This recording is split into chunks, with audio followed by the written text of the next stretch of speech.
दोस्तों जय माता दी। स्वागत है हमारे चैनल पर। आइए सुनते हैं मुंशी प्रेमचंद की कहानी गरीब की हाय का दूसरा भाग। मुंशी जी ने ये कर्तव्य कई वर्ष तक तो बड़ी ईमानदारी के साथ पूरा किया, पर जब बूढ़ होने पर भी मूंगा नहीं मरी और मुंशी जी को ये चिंता हुई कि शायद उसमें से आधी रकम भी स्वर्ग यात्रा के लिए नहीं छोड़ना चाहती, तो एक दिन उन्होंने कहा, मूंगा तुम्हें मरना है या नहीं? साफ साफ कह दो कि मैं अपने मरने की फिक्र करूं। उस दिन मूंगा की आंखें खुली, उसकी नींद टूटी। बोली, मेरा हिसाब कर दो। हिसाब का चिट्ठा तैयार था, अमानत में अब एक कौड़ी बाकी न थी। मूंगा ने बड़ी कड़ाई से मुंशी जी का हाथ पकड़कर कहा, अभी मेरे 250 रुपये तुमने दबा रखे हैं, मैं एक कौड़ी भी न छोड़ूंगी। परंतु अनाथों का क्रोध पटाखे की आवाज है जिससे बच्चे डर जाते हैं और असर कुछ नहीं होता।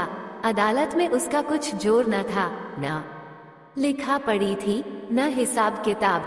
हाँ, पंचायत से कुछ आसरा था। पंचायत बैठी, कई गांव के लोग इकट्ठे हुए। मुंशी जी नियत और मामले के साफ थे, उन्हें पंचों का क्या डर। सभा में खड़े होकर पंचों से कहा, भाइयों, आप लोग सत्यनारायण और कुलीन हैं। मैं आप सब साहबों का दास हूँ। आप सब साहबों की उदारता और कृपा से, दया और प्रेम से मेरा रोम रोम कृतज्ञ है, और आप लोग सोचते हैं कि इस अनाथिनी और विधवा स्त्री के रुपये हड़प कर गया हूँ। पंचों ने एक स्वर से कहा, नहीं नहीं, आपसे ऐसा नहीं हो सकता। रामसेवक, यदि आप सब सज्जनों का विचार हो कि मैंने रुपये दबा लिए, तो मेरे लिए डूब मरने के सिवा और कोई उपाय नहीं। मैं धनाढ्य नहीं हूँ, न मुझे उदार होने का घमंड है, पर अपनी कलम की कृपा से, आप लोगों की कृपा से किसी का मोहताज नहीं हूँ। क्या मैं ऐसा ओछा हो जाऊंगा कि एक अनाथिनी के रुपये बचा लूं? पंचों ने एक स्वर से फिर कहा, नहीं नहीं, आपसे ऐसा नहीं हो सकता। मुंह देखकर टीका काढ़ा जाता है। पंचों ने मुंशी जी को छोड़ दिया। पंचायत उठ गई। मूंगा ने आह भरकर संतोष किया और मन में कहा, अच्छा अच्छा, यहाँ न मिला तो न सही, वहाँ कहाँ जाएगा। अब कोई मूंगा का दुख सुनने वाला और सहायक न था। दरिद्रता से जो कुछ दुख भोगने पड़ते हैं, वह सब उसे झेलने पड़े। वो शरीर से पुष्ट थी, चाहती तो परिश्रम कर सकती थी, पर जिस दिन पंचायत पूरी हुई उसी दिन उसने काम न करने की कसम खा ली। अब उसे रात दिन रुपयों की रट लगी रहती। उठते बैठते, सोते जागते उसे केवल एक काम था, और वो मुंशी रामसेवक का भला मनाना। अपने झोपड़े के दरवाजे पर बैठी हुई वह रात दिन उन्हें सच्चे मन से असीसा करती। बहुधा अपने असीस के वाक्यों में ऐसे कविता के वाक्य और उपमाओं का व्यवहार करती कि लोग सुनकर अचंभे में आ जाते। धीरे धीरे मूंगा पगली हो चली। नंगे सिर, नंगे शरीर, हाथ में एक कुल्हाड़ी लिए हुए सुनसान स्थानों में जा बैठती।